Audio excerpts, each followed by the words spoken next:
دماغ صحیح رکھنا ہے تو دماغ کو حرکت میں سوچ کے لانا ضروری ہے. آج لوگ دماغ تیز کرنے کے لیے خمیرہ گاؤ زبان تو کھاتے ہیں. میں یہ اس لیے کہہ رہا ہوں تاکہ پتہ چل جائے کہ دماغ تیز ہوتا ہے خمیرہ گاؤ زبان سے, ورنہ لوگ کہاں کھاتے ہیں لوگوں کو پتہ ہی نہیں ہے. اور دماغ تیز کرنے کے لیے بادام کھاتے ہیں. دماغ تیز کرنے کے لیے سب سے پہلے ضروری ہے کہ دماغ کو حرکت میں رکھا جائے. اور دماغ کی حرکت کیسے ہوتی ہے؟ ایسا نہیں کہ گردن یوں یوں ہلانا شروع کر دیں, حرکت میں سوچنے سے.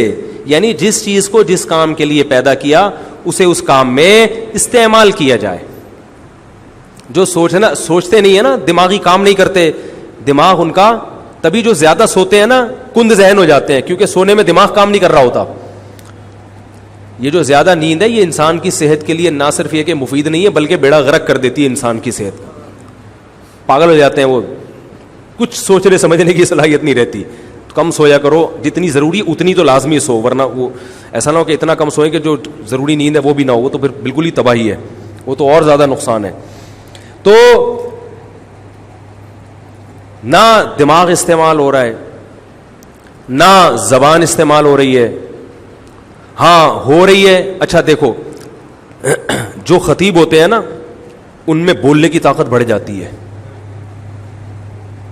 بولنے کی طاقت بڑھ جاتی گھنٹوں گھنٹوں. ابھی میرا 2 گھنٹے کا بیان ہوا جمعے کا, تو کسی نے کہا کوئی سامنے بیٹھا ہوا بھی ہے, نیچے کسی کے کمنٹس تھے, تو جمعے میں ماشاءاللہ 2 گھنٹے یہ ہال بھرا ہوا تھا نا, کافی لوگ بیٹھے ہوئے تھے.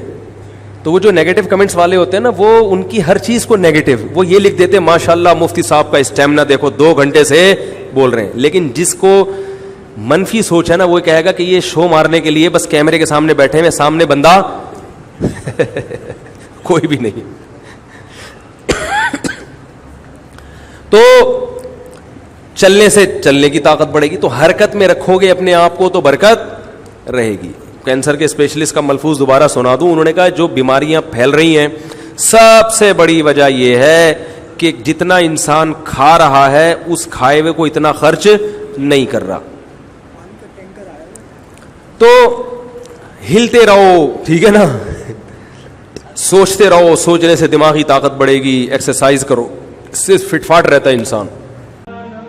Thanks for watching. Don't forget to like, comment, share and subscribe to Mufti Tariq Masood, famous scholar.